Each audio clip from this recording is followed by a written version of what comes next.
Bom dia, amigos do YouTube. Elvis Divino falando da cidade de Uberlândia, Triângulo Mineiro, Minas Gerais, Brasil, uai.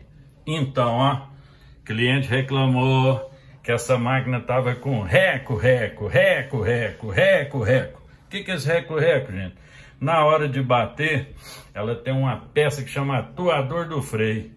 Então, o que acontece? O atuador do freio é preso por dois parafusos. Aí, ó. Quebrou um aqui, ó.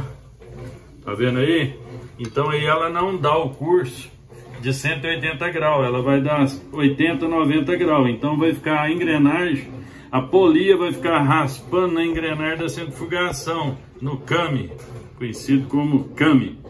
Então, o que eu fiz? Ó, cortei eles, deixei todos no mesmo alinhamento e tá aí a máquina funcionando, ó, sem barulho.